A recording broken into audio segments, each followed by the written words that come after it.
السلام علیکم ورحمۃ اللہ وبرکاتہ۔ آج ہم آب زمزم پیتے وقت کی دعا اور اس کے چند آداب جاننے کی کوشش کریں گے۔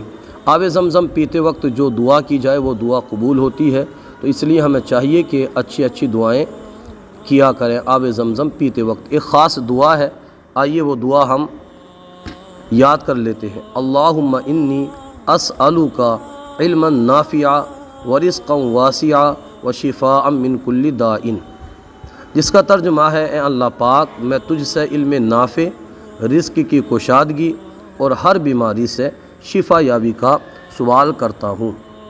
حدیث پاک میں حضرت عبداللہ ابن عباس رضی اللہ تعالی عنہما سے روایت ہے، آپ فرماتے ہیں سقیت رسول اللہ صلی اللہ علیہ وسلم من زمزم فشرب وهو قائم، یعنی میں نے حضور جان کائنات صلی اللہ علیہ وسلم کو آب زمزم پیش کیا تو آپ صلی اللہ علیہ وسلم نے کھڑے ہو کے اسے نوش فرمایا۔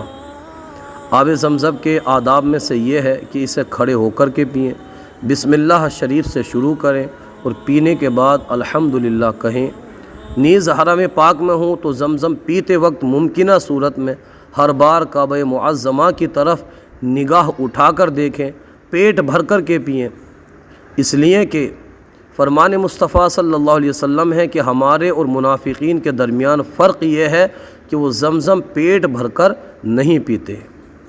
قبلہ رو کھڑے ہو کر 3 سانس میں خوب پیٹ بھر کر کے پئیں۔ اللہ پاک ہم سب کو بار بار حرمین شریفین کی با ادب حاضری نصیب فرمائے، بار بار ہمیں آب زمزم شریف پینا نصیب فرمائے، آمین بجاہ النبی الامین۔